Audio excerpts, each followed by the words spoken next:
அல்லாஹ்வினுடைய இறுதி தூதர் கூறுகிறார்கள், பெரியோர்களுக்கு மரியாதை செய்யாதவர்கள், சிறியோர்களுக்கு இரக்கம் காட்டாதவர்கள் எம் சமூகத்தை சார்ந்தவர்கள் அல்ல என்று கூறியதாக அபூதாவுத், திர்மிதி போன்ற ஹதீஸ் கிரந்தங்களில் இந்த ஹதீஸ் பதிவு செய்யப்பட்டிருக்கிறது. இந்த நபிமொழி மூலமாக அல்லாஹுடைய தூதர் 2 விடயங்களை இந்த சமுதாயத்தினருக்கு ஏவுகிறார்கள், உபதேசம் செய்திருக்கிறார்கள். ஒன்று, தன் வயதுக்கு மேற்பட்டவர்கள் யாராக இருந்தாலும் அவர்களுடைய தகுதிக்கு ஏற்றாற்போல் அவர்களை மதிக்க வேண்டும், அவர்களை கண்ணியப்படுத்த வேண்டும், அவர்களுடைய சமூக அந்தஸ்திற்கு ஏற்றாற்போல் அவர்களை நாங்கள் கௌரவப்படுத்தி அவர்களுடைய மாண்புகளை, மகத்துவங்களை நாங்கள் மதிக்க வேண்டும் என்று சொல்லுகிறார்கள். அதே போல தன்னுடைய வயதுக்கு கீழ்ப்பட்டவர்கள் யாராக இருந்தாலும் அவர்களோடு இரக்கமாக, அன்பாக நடந்து கொள்ளுங்கள், இது என்னுடைய வழிமுறையாக இருக்கிறது என்று சொல்லுகிறார்கள்.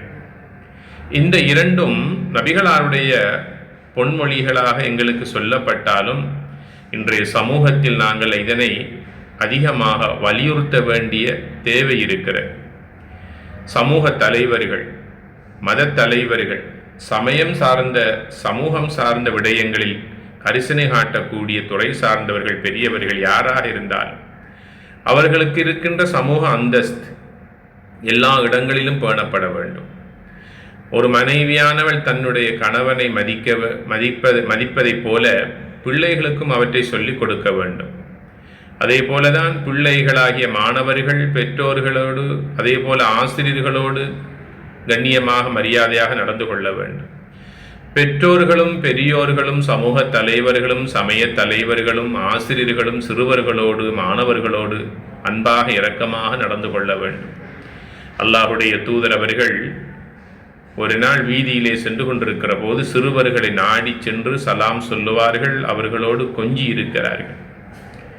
அவர்களுடைய மரணத்திற்கு பிறகு ஒரு நாள் அனஸ் ரலியல்லாஹு தஆலா அன்ஹு அவர்கள் சிறுவர்களை நாடி சென்று அவர்களுக்கு சலாம் சொன்னார்கள். இப்னு உமர் ரலியல்லாஹு தஆலா அன்ஹு அவர்கள் கேட்டார்கள், ஏன் இவ்வாறு சிறுவர்களை நீங்கள் தேடி சென்று சலாம் சொல்லுகிறீர்கள், அவர்களோடு இரக்கமாக நடந்து கொள்கிறீர்கள்? அல்லாஹுடைய தூதர் இவ்வாறு செய்ததை நான் கண்டிருக்கிறேன் என்று சொல்லுகிறார்கள். சிறுவர்களை தேடி சென்று சலாம் சொல்லுவார்கள், அவர்களை பாராட்டுவார்கள், அவர்களுடைய திறமைகளை உற்சாகப்படுத்துவார்கள், அவர்களை ஆர்வமூட்டக்கூடியவர்களாக இருந்திருக்கிறார்கள்.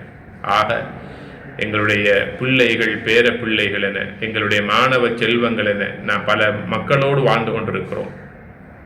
இன்றைய சிறுவர்கள் இன்ஷா அல்லாஹ் இந்த சமூகத்தை நாளை ஒரு நாள் தோளிலே சுமக்கக்கூடிய சமூக தலைவர்களாக மிளிர காத்திருக்கிறார்கள். அவர்களை நாங்கள் பக்குவப்படுத்த வேண்டும், வளப்படுத்த வேண்டும், பயிற்சி அளிக்க வேண்டும், ஒழுக்க நெறிமுறைகளை சொல்லிக் கொடுக்க வேண்டும், இரக்கம் காட்ட வேண்டும். எங்கேயாவது ஓரிடத்தில் எம்மை காணுகின்ற போது அன்பாக எம் பிள்ளை செல்வங்கள் ஓடி வந்து எம் கையை பிடித்து மடியிலே உட்காருவதைப் போல, எம்மை அரவணைப்பதைப் போல மற்றவர்களும் எம்மை அரவணைக்கக்கூடிய ஒரு சூழ்நிலையை உருவாக்க வேண்டும். இவ்வாறு நாம் அமைக்கப்பெறுவது என்பது அல்லாஹ்வுடைய தூதருடைய அழகிய வழிமுறையாகும். இதனைத்தான் சொன்னார்கள், பெரியோர்களுக்கு இரக்கம் காட்டாதவர்கள், சிறுவர்களுக்கு அன்பு காட்டாதவர்கள், பெரியோர்களுக்கு மரியாதை செய்யாதவர்கள் எம் சமூகத்தை சார்ந்தவர் அல்ல என்று சொல்லுகிறார்கள். அப்படி என்றால் இப்படியான பண்பில்லாதவர்கள், இப்படியான இரக்க குணம் இல்லாதவர்கள் என் சமூகத்தில் வாழ்வதற்கு தகுதியற்றவர்கள் என்று சொல்லுகிறார்கள் என்பதை நாம் புரிந்து கொள்கின்றோம்.